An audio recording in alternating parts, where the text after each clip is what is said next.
Il existe de par le monde des lieux étranges, où personne ne s'aventure jamais.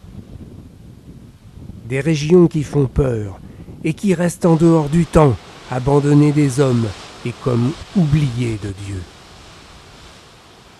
Si un jour vous allez vers l'ouest, toujours vers l'ouest, vous atteindrez forcément le bout de la terre, là où commence l'empire des vagues. Et là, si vous arrivez à convaincre un pêcheur de vous embarquer, après c'est facile, il suffit de quelques milles pour découvrir l'île. Une île maudite, qui n'apparaît sur aucune carte et que les gens de la côte appellent en baissant la voix l'île des hommes de pierre.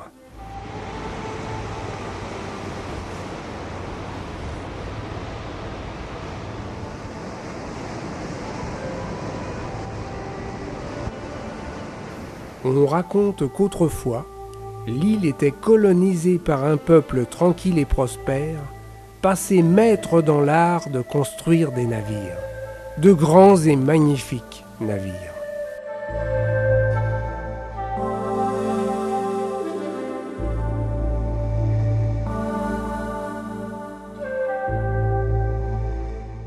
Les hommes et les femmes étaient de durs travailleurs qui tiraient toute leur subsistance de la mer. Ils ne pêchaient que ce qui leur était utile. Ils respectaient les flots. Et jusque dans les églises dressées face au large, on évoquait le vent, les voiles et les bateaux.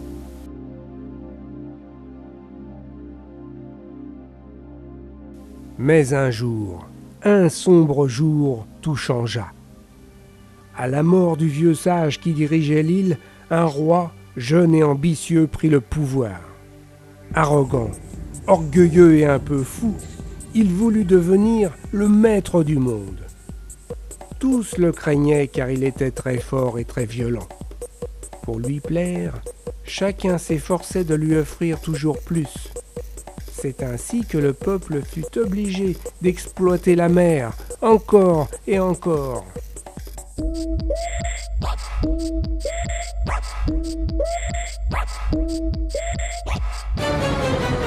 Le roi fit construire un château aux murs épais, où il accumula toutes ses richesses.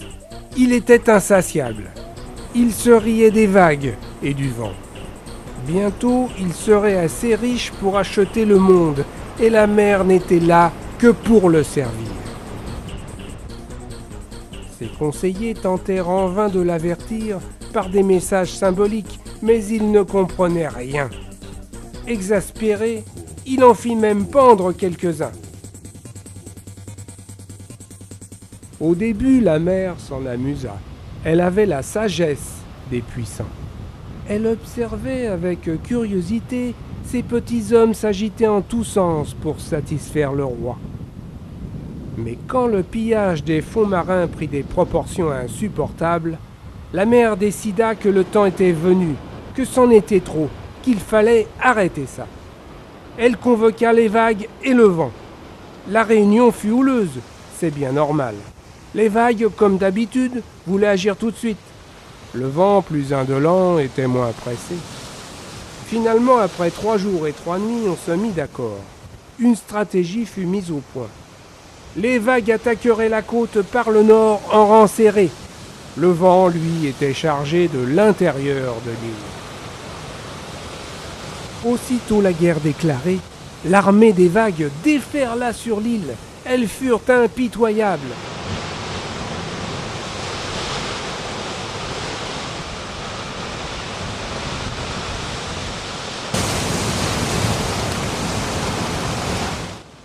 L'affaire fut rondement menée. En une nuit, la flotte fut anéantie.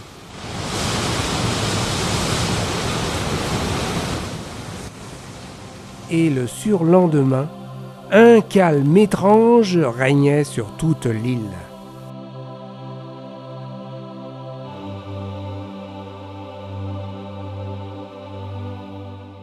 Beaucoup d'hommes avaient péri près des côtes. Encore plus à l'intérieur où ils s'étaient réfugiés. Là, le vent s'était déchaîné, les dégâts étaient considérables.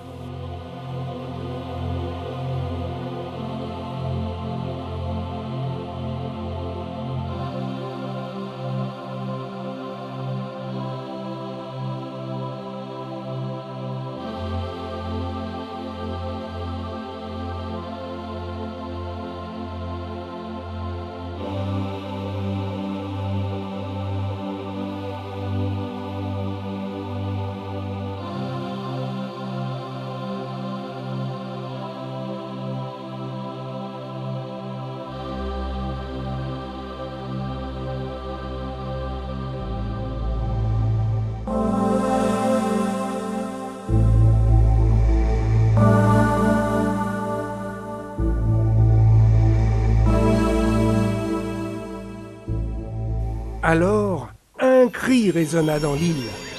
Le roi est mort, nous allons tous périr.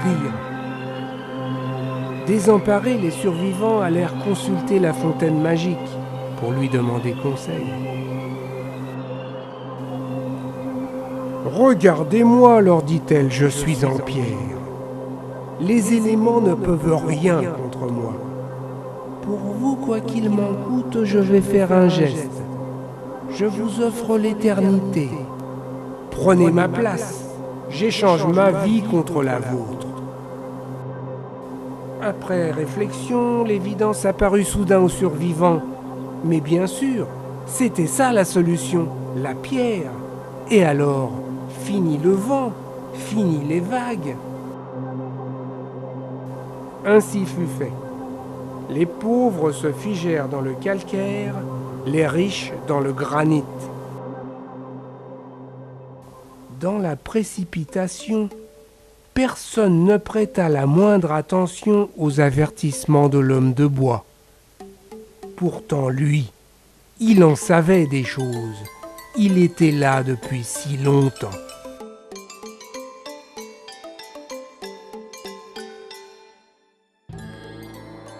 Désormais, ils étaient tranquilles. Béni soit la fontaine magique. Ils étaient plus calmes. Ils pensaient avec indulgence aux vagues qui restaient éphémères et au vent qui s'essoufflait en vain. Et les années passaient dans le silence des pierres. Pendant ce temps, les vagues naissaient et couraient dans le vent. Elles écumaient, se chamaillaient, se caressaient, se bousculaient en grondant et finissaient écrasées avec fracas sur la côte. Elles vivaient leur vie de vagues, pendant qu'eux passaient leur temps, figés, à ne rien faire. Un siècle passa. Ils se félicitaient de leur bonne fortune, quoique depuis quelque temps... Mais oui, c'était tout de même inquiétant. Quelque chose ne tournait plus rond. Il fallait se rendre à l'évidence, la pierre se rongeait. Et puis il y avait autre chose qu'ils n'avaient pas prévu. Ils s'ennuyaient à mourir, mais ils ne mouraient pas. Ils duraient sans jamais avoir froid, sans jamais avoir faim, sans amour, sans rien. Et tout ça commençait à être long, car c'est très très long, l'éternité.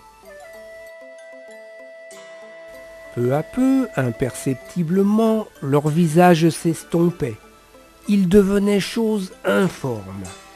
Ils comprirent un peu tard que la fontaine magique les avait dupés, qu'ils ne pouvaient pas vaincre le temps, et que comme toute chose, la pierre, un jour, ne redevient que poussière.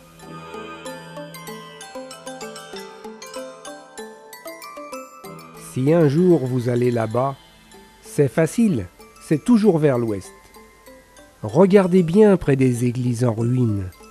On peut encore voir les visages tourmentés de ceux qui disparaissent lentement dans le silence de l'île.